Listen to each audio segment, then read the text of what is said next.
morning, Calite, says the rooster. Today we're checking out real Mexico.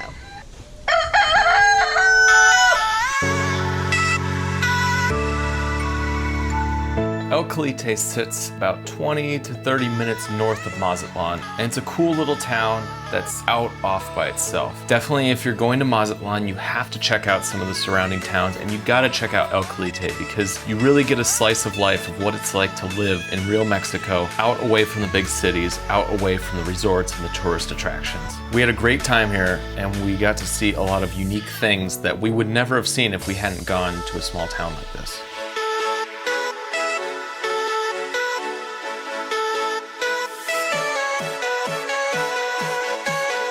Good morning, everybody. This morning we're in Calite, right outside of Mazatlan. I want to introduce you to our new friend. He's the director of sales at Pueblo Bonito for all the Pueblo Bonitos. This is Jose. Mucho gusto, everybody. Hola, hola, everybody. Good to hear from you, everybody. This is El Calite. We're only 25 minutes away from Mazatlan. It's a beautiful town, and this is the real Mexico. Let's check it out.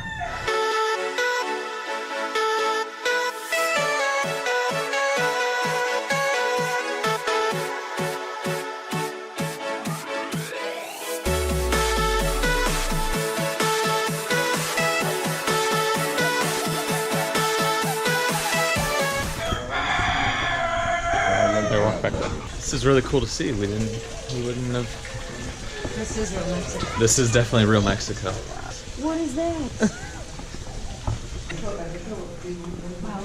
So we came to El Calite this morning. What's up, Rooster? I can't get a word in. I can't get a word in.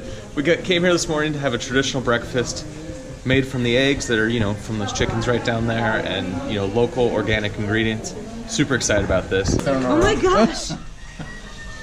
You can't get away from the chickens. They just run. They're so happy. Those are happy chickens.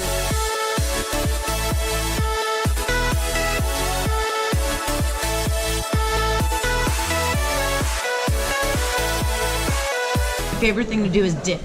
I love anything that I can dip. So she's got the chips with all the dips. I've never seen that. So the food just keeps coming and coming. This is no definitely desserts. a traditional Mexican breakfast. What is this? Look at all this food. I can't. I'm running away. Rachel's. No. No more. What is this? Esta es lengua, este es bistec, este es hígado ranchero, este es borrego, chilaquiles, y estos son chilaquiles de rancho. Wow. Perfect. ¿Cómo es? Nopales Pancakes. en ensalada, aguacate, frijoles. Y Rach. And guess what? You have more friends. He wants to have breakfast with you. This is gonna be breakfast and lunch. All right, let's start eating. We gotta eat. Okay, so if you didn't catch what that is, this is tongue, this is liver, this is beef lamb, chilaquiles, which is like tortilla chips with some, it's delicious. You gotta have it if you've never had it. tongue. Tongue. Tongue, beef tongue, right? Ugh. Babe, don't do it. Oh my gosh. Smile. Okay. I mean, it's not bad. It tastes really good. You paused. Whatever they cooked it in, it tastes awesome. I've just never had tongue. It's an You interesting just put texture. tongue on your tongue. You just French kissed a cow. Decorations and then they eat it. And the bananas up as decorations, and then 10 days they're ready to eat. So as we ate our delicious meal that was full of way more food than we could handle, we got to sit down with Marcos. He's the owner of this restaurant, and he's really passionate about his town. He believes that travelers need to come to a place like this to really experience the culture and really get a sense of what life is like here. He's created this awesome restaurant, which I can't say the name, but I'll put a link in the description below so you can check it out when you go to Mazatlan. Marcos sat down with us for a couple hours and told us so many stories. We heard a lot about real Mexico, and we heard a lot about this town. It's definitely a cool experience to sit down with a local and really get a sense of what it's like living in this town. Marcos had so many stories for us that I couldn't begin to start putting them into the vlog because it would take up way too much time. And you know what? It's one of those things where you have to be there in the moment, and you have to be speaking with someone like Marcos to really have the full impact of his stories. I hope we've inspired you to come to Mazatlan through our last few vlogs. And if you do, you have to come to this restaurant and you have to meet Marcos. He'll sit down and chat with you and give you a real glimpse into a different world. All right, so we just finished breakfast and more came out. It just keeps coming. I think this is dessert for breakfast. Rachel, you gonna do it? Okay, Rachel said that she wasn't gonna try it, and then she started dipping in. This one. Which one's this? Are you? Has milk and pineapple. Milk and pineapple. Really? Wow. Oh, wow. How is it? Pineapple milk? It's breakfast. What is this? Papaya. It is? Yeah. That's papaya. Sweet papaya. That breakfast was incredible. Vénganse, vénganse. Vengan, bonitas a los de allá de arriba. Those are niños. Tos.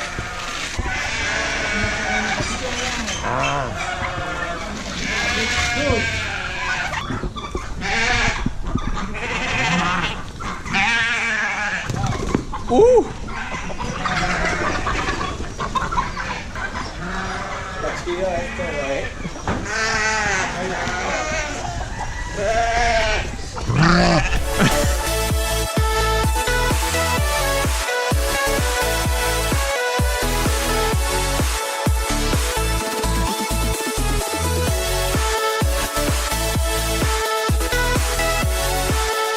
So out back of the restaurant, they just have this little area where the kids can come play. They got, you know, a slide, a couple swings, and all the animals get to come out and eat.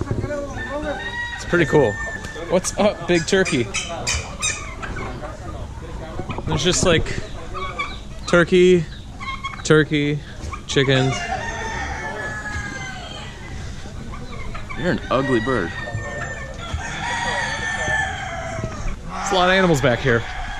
Had no idea this was gonna happen. So after we met all the animals, Marcos took us around the restaurant and showed us different parts of Mexican culture that we never knew. There's so much history in this restaurant, so much culture, that it almost feels like a museum when you're walking through it. And at first glance, you wouldn't necessarily know what each thing was, but having Marcos, he walked us around and showed us everything and gave us a ton of info about everything. This is what you hung the cow intestine? Yeah. So they used to hang cow intestine from this to make the cheese? Cow stomach. Cow stomach. Ah. Yeah, this is the This one. refrigerator. Yeah. The refrigerator. This is a refrigerator, and you have In our time. you just hang everything, and then you put And to filter the water through that stove. Yeah. and you let the water go through the stone to get rid of the bacteria. It's a filter. Rach, you want to make some tortillas here?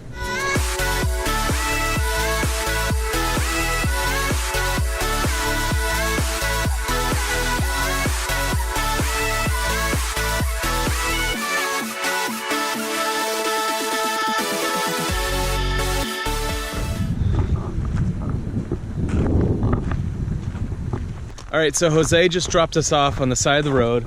He's back there. He's not just dropping us off, but we're checking out the Tropic of Cancer.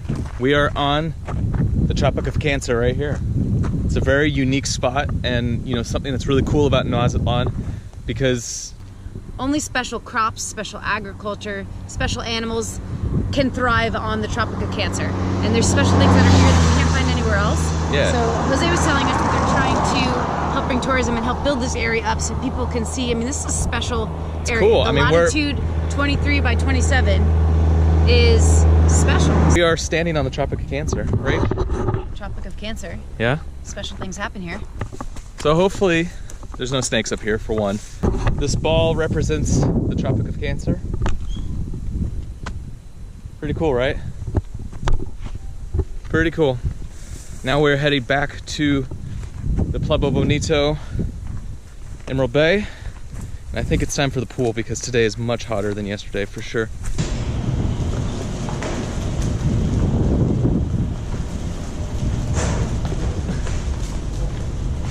Whoa, that's a big iguana. They're everywhere. They're just hanging out. Everywhere we go, there's now iguanas. Now we're gonna go to the pool because we have not been to the pool yet since we've been on this trip. We've been go, seeing Mazatlan, seeing a ton of stuff. I think it's time to go relax by the pool. This is our last full day here. And then tomorrow we're back to LA, so.